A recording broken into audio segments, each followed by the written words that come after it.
balance by allowing flavored, low-fat milk, which could include chocolate milk.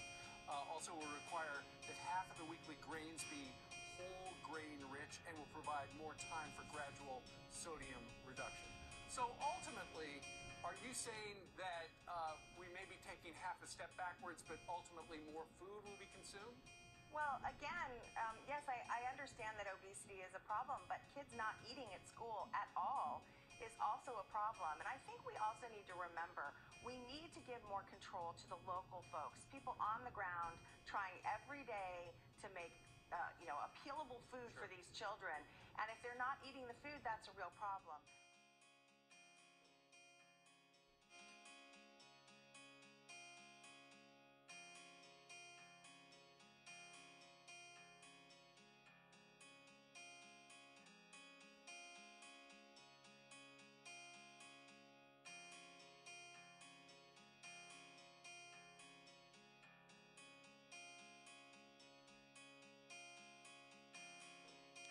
There's a statistic that shows that 27% of 2 to 5-year-olds and less than 10% of 6 to 9-year-olds have a diet that is considered good or well balanced. Why, as a teacher, is school nutrition so important? And one of the main reasons is that it affects learning for low-income children, and it affects their test scores. These students just don't do as well whenever they don't have as good of nutrition. Undernutrition stunts growth and delays it, whereas obesity accelerates it. When I've looked at the labels of what the children are eating for, let's say, breakfast, and I've added up all the sugar grams they're getting, I think there is room for improvement.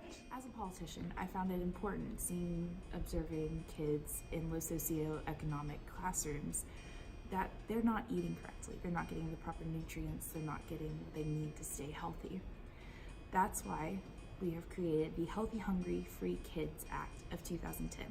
And it calls for healthier school meals, a farm-to-school source, and also access to drinking water. Ways that I found as a school lunch lady that I can help the children in the schools to eat healthier. One of those ways is to put appealing and nutritious food out for the students to eat. That's very important. Also beverages as well. You don't want any soda pops out there. You gotta get some milk and some water, something good for the children. Another way is to send accurate, good messages about food. Telling kids that it's cool to eat nutritious. It's good for your health. There's also ways to teach them to learn how to eat healthier in the school environment, whether that's putting up posters or setting a good example with my food that I put out every day. Somebody once told me that wherever you go, you always leave a footprint. So how can we, as teachers, knowing that fact, improve school nutrition and affect the lives of our students? And I believe there are 4 main ways that we can do this. First of all, we can encourage students to eat breakfast all days, not just before a big test, and to eat a healthy breakfast.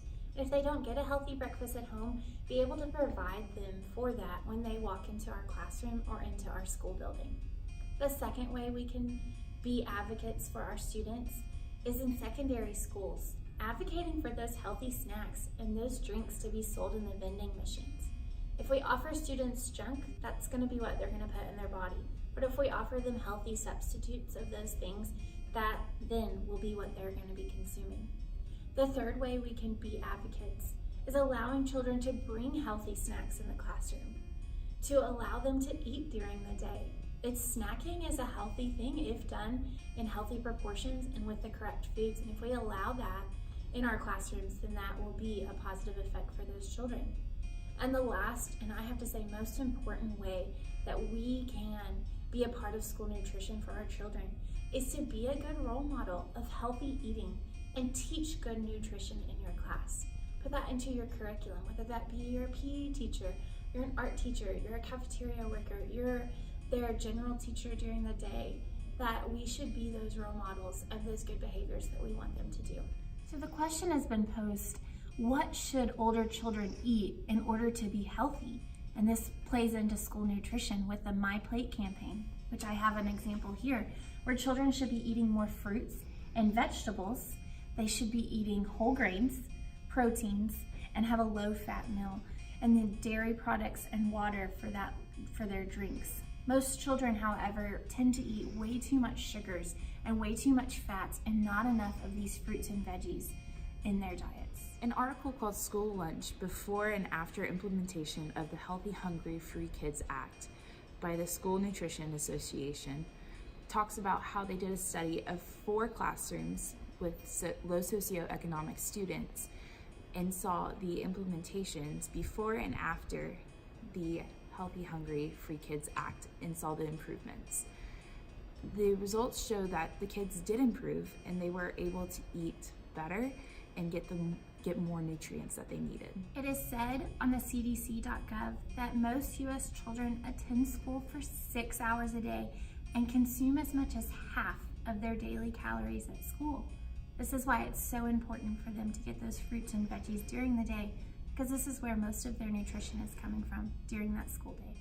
The School Nutrition Association did a state of school nutrition survey, and in that survey they found that secondary students only get 25 to 30 minutes of eating. And that's recommended, right? It does well for me. But that doesn't include kids walking down the stairs, getting out their lunch packs, going through the line. It takes me a long time to serve my mashed potatoes.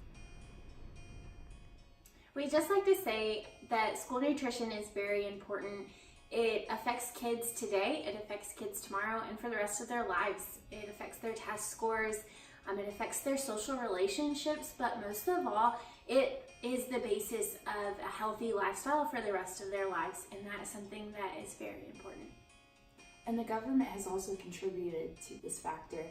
They have made the Healthy Hungry Free Kids Act, which helps students of low socioeconomic backgrounds to receive nutritious, healthy foods. And so they have implemented this into schools, and it has helped students, so they are getting the nutrients that they need that they won't necessarily get from home. And as we've taught throughout this video, school nutrition is important, but the real question is, what are you going to do to help students and help their nutrition? Thanks for watching. Thank you.